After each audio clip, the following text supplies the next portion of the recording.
السلام علیکم ورحمۃ اللہ وبرکاتہ۔ آج کا ٹاپک ہے کہ 3 طلاق کے ایک ہونے کا فتویٰ دینا۔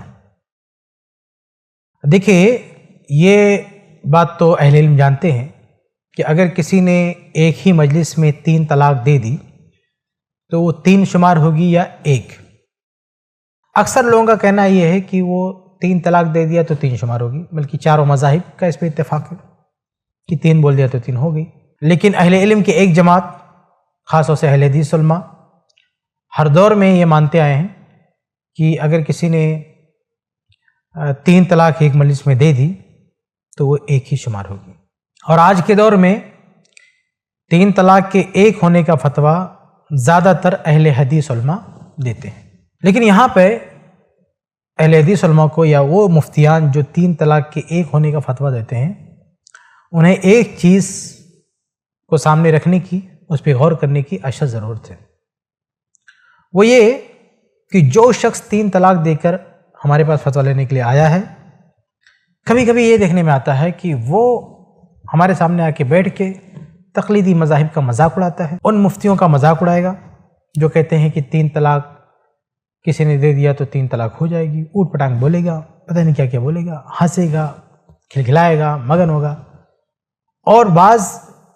جو ہے مفتیان، بعض علماء اس مذاق پر اس کو ڈانٹنے کے بجائے اور اس کی ترغیب دیتے ہیں کہ ہاں اس کو غلط کہو اور یہ 3 طلاق ایک ہی ہوتی ہے، ایسا نہیں بولنا چاہیے۔ یہاں پر غور کرنے کی بات یہ ہے کہ یہ شخص جو 3 طلاق دے کر آیا ہے ایک مجلس میں، ایسا لگتا ہے کہ وہ اہل حدیث کے سامنے بیٹھ کے اپنے آپ کو ہیرو سمجھتا ہے۔ ایسا لگ رہا ہے کہ بہت بڑا جو ہے نیک کام کر کے آیا ہے، بہت بڑی عبادت کر کے آیا ہوا ہے اور ہم اس کو سر پہ بٹھائیں۔ تو یہ بات کبھی نہیں بھولنی چاہیے کہ یہ شخص ایک کرائم کر کے آیا ہے، ایک جرم کر کے آیا ہے، ایک گناہ کر کے آیا ہے۔ تو اگر اہل حدیث علماء کے پاس کوئی ایک مجلس میں 3 طلاق دے کے آتا ہے تو اس کے ساتھ ایک مجرم والا اور ایک گنہگار شخص والا تعامل کرنا چاہیے۔ اس کو اپنے سروں پر نہیں بٹھانا چاہیے کہ بابو تو اس کو فتویٰ دے دیتے ہیں 3 طلاق ایک ہوتی ہے۔ نہ نہ نہ، اسے یہ احساس دلانا بہت ضروری ہے کہ تو نے پاپ کیا ہے۔ 3 طلاق ایک ہوتی ہے یا 3 ہوتی ہے الگ مسئلہ ہے۔ سب سے پہلا مسئلہ یہ کہ اس نے جو کام کیا ہے کیا وہ صحیح ہے۔ لیکن دیکھنے میں آتا ہے کہ بہت سارے اہل حدیث علماء کے پاس ایسا گنہگار آدمی پہنچتا ہے اور بات کرنے کے بعد اس سے فیل ہی ہوتا ہے کہ میں نے کوئی گناہ ہی نہیں کیا، 3 طلاق تو ایک ہوتی ہے، اور پھر گالیاں دینا شروع کرتا ہے تقلیدی مذاہب کو، ائمہ کو، فلاں فلاں کو، یہ کیسے 3 کو 3 بول دیے،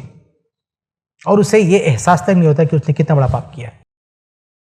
اس لیے جو مفتیان یہ فتویٰ دیتے ہیں کہ 3 طلاق ایک ہوتی ہے، ان کی یہ بہت بڑی ذمہ داری ہے کہ ایسے شخص کو احساس دلائیں کہ تو نے کتنا بڑا پاپ کیا ہے، تو نے کتنا بڑا گناہ کیا ہے۔ اسے یہ بتانا بہت ضروری ہے۔ اور آپ غور کریں کہ صحابہ رضی اللہ عنہم، ان کے جو علماء تھے، صحابہ کے جو علماء تھے، وہ اس کی بڑی فکر رکھتے تھے کہ یہ گناہ کرنے والا شخص کہیں جری نہ ہو جائے، یہ نہ سمجھے کہ ہم نے کوئی غلط کام نہیں کیا۔ بلکہ عمر رضی اللہ تعالی عنہ نے تو باقاعدہ اس کے لیے سزا مقرر کر دی، ایک تعزیری سزا تھی ان کے ہاں کہ اگر کسی نے 3 طلاق بول دیا تو اب اس کا قصہ ختم۔ ان کا یہ فتویٰ نہیں تھا کہ 3 طلاق 3 ہوتی ہے، لیکن ان کا یہ قانون تھا، ان کی طرف سے یہ سزا تھی کہ اگر کسی نے 3 طلاق دیا تو اس کے اس جرم کی پاداش میں اسے اس کی بیوی کے ساتھ نہیں رہنا ہے، اس کو الگ ہونا ہے۔ ان کا یہ فتویٰ نہیں تھا کہ 3 طلاق 3 ہو جائے گی، لیکن ان کا یہ قانون تھا یہ کہ اگر کسی نے 3 طلاق دیا تو اسے اپنی بیوی کے ساتھ نہیں رہنا، ایک تعزیری سزا تھی۔ اسی طرح سے عبداللہ بن عباس رضی اللہ تعالیٰ عنہ کے بارے میں آپ دیکھیں گے، اصل فتویٰ ان کا یہی تھا کہ 3 طلاق ایک ہوتی ہے،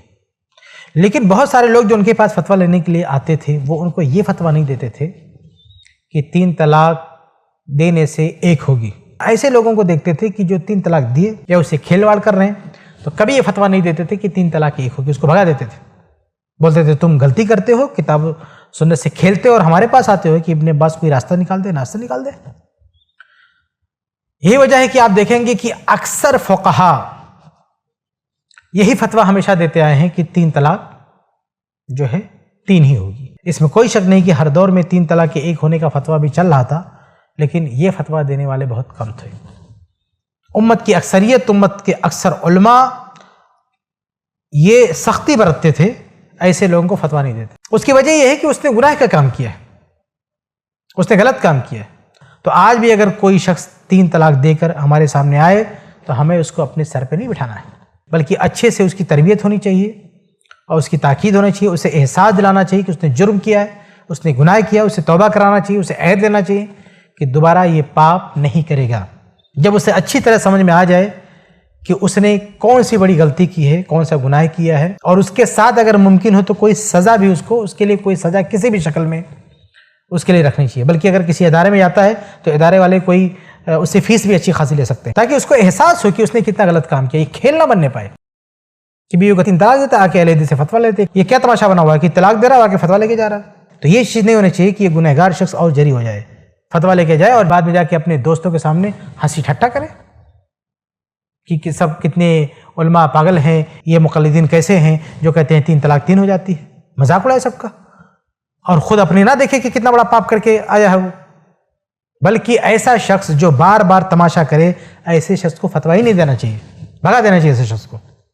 جو طلاق کے مسئلے کو کھیل بنائے تو گرچہ آپ کا یہ موقف ہو کہ 3 طلاق 1 ہوتی ہے، ایسے آدمی کو کھدیڑ دینا چاہیے، اس کو فتویٰ نہیں دینا چاہیے جو اس کو مذاق بنا لے، اس کو تماشا بنا لے۔ تو بہرحال یہ چیز بھی ہونی چاہیے۔ یقیناً اس میں کوئی شک نہیں کہ آج جو حلالے کی لعنت عام ہوئی ہے اور ایسے لوگ حلالہ کراتے ہیں، تو اس زناکاری اور بدکاری سے بچانا بھی ایک اہم ضرورت ہے، اور اس فتوے کو رواج دینا بھی ایک ضرورت ہے، لیکن گنہگاروں کو ان کے گناہ کا احساس دلانا بھی ضروری ہے۔ ان کو یہ نہ لگے کہ ہم نے کوئی پاپ نہیں کیا ہے، ہم نے کوئی گناہ نہیں کیا ہے، ہم نے کوئی غلط کام نہیں کیا ہے۔ انہیں یہ بتانا چاہیے کہ اگر تم عمر فاروق رضی اللہ تعالیٰ عنہ کے دور میں ہوتے تو نہ حلالہ کر پاتے، نہ اپنی بیوی پاتے، نہ تمہیں تمہاری بیوی ملتی، اور نہ حلالے کا کوئی آپشن تھا۔ حلالہ کا سوچتے بھی تو رجم کر دیا جاتے، مار دیے جاتے، کیونکہ عمر فاروق رضی اللہ تعالیٰ عنہ کی صحیح روایتیں ہماری کتاب احکام طلاق میں دیکھ سکتے ہیں، صحیح سند سے روایت موجود ہے، میں نے سند کے حوالے کے ساتھ اس کو نقل کیا ہے کہ عمر رضی اللہ تعالیٰ عنہ کہتے تھے کہ اگر کوئی حلالہ کرنے والا، حلالہ کروانے والا یہ جوڑا مجھ کو مل گیا، میں اسے رجم کر دوں گا، سزائے موت دے دوں گا۔ تو وہ کام بھی بہت برا ہے، لعنتی ہے، لیکن یہ کام کہ 3 طلاق کھیلنا اور 3 طلاق دے کے اور 1 طلاق کا فتویٰ لے کے گھومتے پھرنا، تو یہ بھی بہت بڑا پاپ ہے۔ تو بہرحال خلاصہ یہ کہ جو حضرات بھی 3 طلاق کے مسئلے میں فتویٰ دیتے ہیں، انہیں چوکنا رہنا چاہیے کہ ان کے فتوے کا کوئی غلط استعمال نہ کرے، تماشا نہ بنانے پائے، اور وہ آپ کے پاس آنے کے بعد یہ احساس لے کر نہ جائے کہ اس نے تو کوئی پاپ کیا ہی نہیں، اس نے تو بڑا اچھا کام کیا ہے، چلو فتویٰ مل گیا۔ تو یہ چیز ہمیں دھیان رکھنی چاہیے۔